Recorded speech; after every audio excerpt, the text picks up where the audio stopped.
అందరికీ నమస్కారం.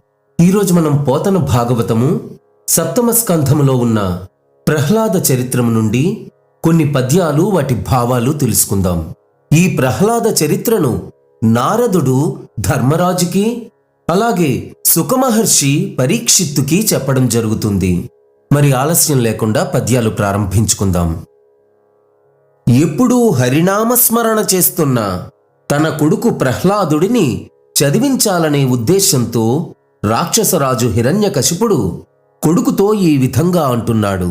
చదువని వాడజ్ఞుండగు చదివిన సదసద్వివేక చతురత కలుగున్ చదువగవలయును జనులకు చదివించెదనార్యులొద్ద చదువుము తండ్రి.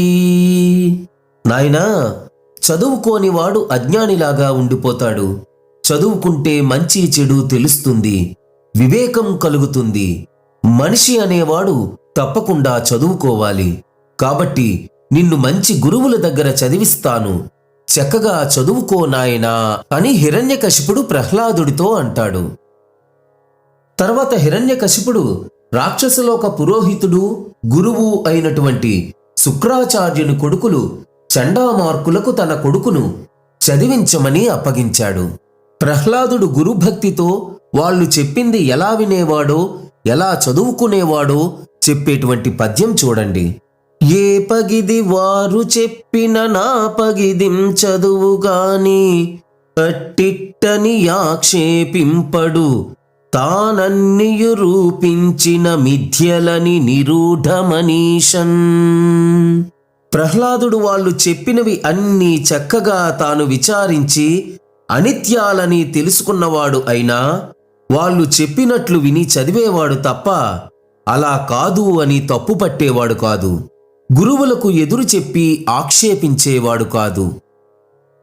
కొన్నాళ్ల తర్వాత తన కొడుకు ఎలా చదువుతున్నాడో తెలుసుకుందామని ప్రహ్లాదుని చండామార్కుల వారిని పిలిపించి ప్రహ్లాదునితో హిరణ్యకశిపుడు ఇలా అంటాడు. అనుదిన సంతోషణములు జనిత శ్రమతాప దుఃఖ సంశోషణముల్ తనయుల సంభాషణములు జనకులకు కర్ణయుగళ సద్భూషణముల్. కొడుకుల ముద్దు మాటలు తల్లిదండ్రులకు ప్రతిరోజు వింటున్నా విసుగు కలిగించవు, పైగా ఎంతో ఆనందాన్ని కలిగిస్తాయి. ఎంతటి అలసట, తాపము, దుఃఖము కలిగినా తొలగిస్తాయి. కొడుకుల పలుకులు అంటే తల్లిదండ్రుల రెండు చెవులకు చక్కటి పండుగలు. అయితే ఇంకా విష్ణుమూర్తినే మనసంతా నింపుకున్న ప్రహ్లాదునితో హిరణ్యకశిపుడు నవ్వుతూ ఇలా అంటాడు. ఎట్టాడిన నట్టాడుదురిట్టిట్టని పలుకనెరుగరితరుల శిశువు దట్టించి ఎవ్వరేమని పట్టించిరో బాలకునకు పరపక్షంబుల్. మిగతా వాళ్ళందరి పిల్లలు ఎలా చెప్తే అలా వింటారు, ఎదురు చెప్పనే చెప్పరు. చిన్నపిల్లాడికి శత్రుపక్షానికి అనుకూలమైనటువంటి వాదాలు ఎవరు ఎంత గట్టిగా ఎక్కించారో ఏమిటో అని హిరణ్యకశిపుడు అనుకుంటాడు. ఇంకా హరి అంటూ గిరి అంటూ అజ్ఞానం అనే అంధకారంతో ఎందుకు మూర్ఖుడిలా చెడిపోతున్నావు అని అన్నటువంటి హిరణ్యకశిపునితో ప్రహ్లాదుడు ఇలా అంటున్నాడు. అజ్ఞుల్ కొందరు నేము తామనుచు మాయం చెంది సర్వాత్మకుం ప్రజ్ఞాలభ్యుదురన్వయ క్రమములన్ భాషింపగానేర రాజిజ్ఞాసాపథమందు మూఢులు కదా చింతింప బ్రహ్మాది వేదజ్ఞుల్ తత్పరమాత్మ విష్ణు నితరుల్ దర్శింపగానేతురే. కొందరు అజ్ఞానంలో పడి తాము వేరు పరులు వేరు అనే మాయా అనే భ్రాంతిలో ఉంటారు. దాంతో సర్వాత్మకుడు అయిన భగవంతుడిని ఎంత తెలివితేటలు పాండిత్యము ఉపయోగించినా కూడా తెలుసుకోలేరు. ఆ విష్ణుమూర్తిని, పరమాత్ముడిని, బ్రహ్మ వంటి వేద విజ్ఞానమూర్తులు కూడా తెలుసుకోలేని వారే. ఇక ఇతరులు సామాన్యులు ఆ పరాత్పరుడు అయిన విష్ణుమూర్తిని ఎలా దర్శించగలరు? ఇంకా ప్రహ్లాదుడు తన గురువులు చండామార్కుల వారితో ఇలా అంటున్నాడు: ఇనుమయస్కాంత సన్నిధి నెట్లు భ్రాంతమగు ఋషికేశు సన్నిధి నా విధమున కరుగుచున్నది. దైవయోగము చేసి బ్రాహ్మణోత్తమా చిత్తంబు భ్రాంతమగుచు. ఓ బ్రాహ్మణ శ్రేష్ఠుడా, చండామార్కుల వారా, అయస్కాంతం వైపుకు ఇనుము ఆకర్షించబడే విధముగా దైవ నిర్ణయానుసారం నా మనసు సర్వేంద్రియాలకు అధిపతి అయిన విష్ణుమూర్తి సన్నిధిలో ఆకర్షించబడుతోంది. ఇంకే విషయంలోనూ నా మనసు నిలవటం లేదు. అది విని గురువులు చండామార్కుల వారు హిరణ్యకశిపునితో ఇలా అంటారు: ఈ పాపని చదివింతుము నీ పాదములాన ఇంక నిపుణత తోడం. కోపింతుము దండింతుము కోపింపకుమయ్యదనుజ కుంజర వింటే. ఓ రాక్షసేంద్ర, వినవయ్యా, కోప్పడకయ్యా, మీ పాదాల మీద ఒట్టు. ఇకపై ఈ బాలుణ్ణి గట్టిగా కోప్పడి దండించి ఎలాగైనా సరే బాగా చదివిస్తాము, మా నైపుణ్యం చూపిస్తాము అని ప్రహ్లాదుణ్ణి అక్కడి నుంచి తీసుకువెళ్ళి అన్ని విషయాలు బోధించి కొన్నాళ్ల తర్వాత మళ్లీ ప్రహ్లాదుని హిరణ్యకశిపుని దగ్గరికి తీసుకువస్తారు. అప్పుడు హిరణ్యకశిపుడు చదువులోని ప్రతిభా పాటవాలు చూపించు అని ప్రహ్లాదుని అడుగుతాడు. దానికి సమాధానమిస్తూ ప్రహ్లాదుడు ఈ విధంగా అంటాడు: చదివించిరి నను గురువులు చదివితి ధర్మార్థ ముఖ్య శాస్త్రంబులు. నే చదివినవి కలవు పెక్కులు చదువులలో మర్మమెల్ల చదివితి తండ్రి. నాన్నగారు, నన్ను గురువులు చక్కగా చదివించారు. ధర్మశాస్త్రము, అర్థశాస్త్రము మొదలైనటువంటి ముఖ్య శాస్త్రాలు అన్నీ చదివి అన్ని చదువులలోని సారము, రహస్యము సంపూర్ణంగా గ్రహించాను. ఇంకా విష్ణుమూర్తిని స్తుతిస్తూ ఈ విధముగా అంటాడు: కమలాక్షు నర్చించు కరములు కరములు శ్రీనాథు వర్ణించు జిహ్వ జిహ్వ. సురరక్షకుని చూచు చూట్కులు చూట్కులు శేష సాయికి మృక్కు శిరము శిరము.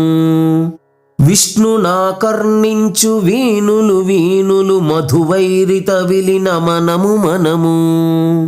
భగవంతు వలగొను పదములు పదములు పురుషోత్తముని మీది బుద్ధి బుద్ధి. దేవదేవుని చింతించు దినము దినము చక్రహస్తుని ప్రకటించు చదువు చదువు. కుంభినీధవు చెప్పెడి గురుడు గురుడు తండ్రి హరి చేరుమనియడి తండ్రి తండ్రి. నాన్నగారు, కమలాల వంటి కన్నులు కల విష్ణుమూర్తిని పూజిస్తేనే అవి చేతులు, లేకపోతే ఆ చేతులు చేతులు కావు. శ్రీపతి అయిన విష్ణుదేవుని స్తోత్రము చేస్తేనే నాలుక అనడానికి అర్హమైనది. కాకపోతే ఆ నాలుకకు సార్థకత లేదు. దేవతలను కాపాడే ఆ హరిని చూసేవి మాత్రమే చూపులు. ఇతరమైనటువంటి చూపులకు విలువ లేదు. ఆదిశేషుని పానుపుగా కల ఆ నారాయణునకు మృక్కేది మాత్రమే శిరస్సు. మిగిలిన శిరస్సులకు విలువ లేదు. విష్ణు కథలు వినే చెవులే చెవులు. మధు అనే రాక్షసుని చంపిన హరియందు లగ్నమైతేనే చిత్తము అని అనవలెను. పరమ భగవంతుండైన ఆయనకు ప్రదక్షిణము చేసేవి మాత్రమే పాదాలు, మిగతావి పాదాలా? కాదు. పురుషోత్తముడైన ఆయనను భావించే బుద్ధే బుద్ధి, లేకపోతే అది సద్బుద్ధి కాదు. ఆ దేవుళ్లకే దేవుడైన విష్ణుమూర్తిని తలుచు దినమే సుదినము. చక్రాయుధం ధరించు ఆ నారాయణుని గాథలు విశదపరుచు చదువు మాత్రమే సరైన చదువు. భూదేవి భర్త అయిన గోవిందుని గురించి బోధించేవాడే గురువు. విష్ణుమూర్తిని సేవించమని చెప్పే తండ్రే తండ్రి కాని ఇతరులు తండ్రులా? కాదు నాన్నగారు అని అంటాడు ప్రహ్లాదుడు. అప్పుడు హిరణ్యకశిపుడు గురువులతో ఇలా అంటాడు: ధర్మేతర వర్తనులను దుర్మంత్రులునైన జనుల దురితములొందున్. మర్మముల కలచి కల్మష కర్ముల రోగములు పొందు కైవడి విప్రా. ఓ ఈ బ్రాహ్మణుడా, చెడు నడతలు తిరిగే వారిని రోగాలు పట్టి పీడిస్తాయి. అలాగే ధర్మ మార్గం తప్పిన వాళ్లకు, కుటిలమైన ఆలోచనలు చేసే వాళ్లకు పాపాలు చుట్టుకుంటాయి. ఆ పాపాలు వాళ్లను నానా బాధలు పెడతాయి తెలుసా? అలా అనగానే అప్పుడు చండామార్కుల వారు హిరణ్యకశిపునితో ఇలా అంటారు: మిత్రులము పురోహితులము పాత్రులమే మదియుగాక భార్గవులము. నీ పుత్రుని నిటువలె చేయగ శత్రులమే దైత్య జలధి చంద్రమ వింటే. ఓ రాక్షసరాజా, నువ్వు రాక్షస కులం అనే సముద్రానికి చంద్రుని వంటి వాడవు. వినవయ్యా, మేము నీకు ముందు నుండి స్నేహితులము, పురోహితులము, మంచి యోగ్యులము. అంతేకాదు భృగువంశంలో పుట్టిన వాళ్లం. మేము నీకు మేలు కోరే వాళ్లము తప్ప నీ కుమారుడికి ఇలా బోధించడానికి మేము శత్రువులము కాదయ్యా. చండామార్కుల వారి మాటలు విని హిరణ్యకశిపుడు వారిపై కోపం తగ్గించుకొని తన కొడుకు ప్రహ్లాదునితో ఇలా అంటాడు: వజ్జలు చెప్పని ఈ మతి మజ్జాతుడవైన నీకు మరి ఎవ్వరి చేనుజ్జాతమయ్య బాలక తజ్జనులం బేరుకొనుము తగనామ్రోలన్. ప్రహ్లాదా, నువ్వేమో చిన్నపిల్లాడివి, ఈ విషయాలు మీ గురువులు చెప్పలేదు. మరి నా కడుపున పుట్టిన నీకు ఇలాంటి బుద్ధులు ఎలా వచ్చాయి? నీకు ఇవన్నీ ఎవరు చెప్పారు?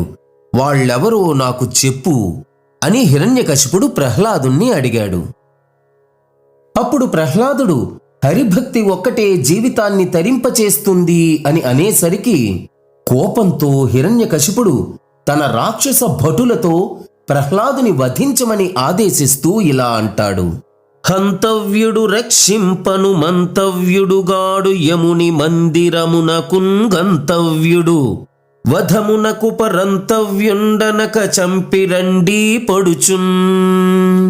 ఇతడు చంపదగినవాడు, ఏమాత్రము క్షమించదగినవాడు కాడు. ప్రహ్లాదుడు తక్షణము యమపురికి పంపదగినవాడు. తప్పులు మన్నించకండి, జాలిపడి విడిచిపెట్టకుండా వధించిరండి అని హిరణ్యకశిపుడు రాక్షస భటులని ఆదేశిస్తాడు. ఆ తరువాత ఏమయ్యిందో వచ్చే వీడియోలో తెలుసుకుందాము. ధన్యవాదాలు.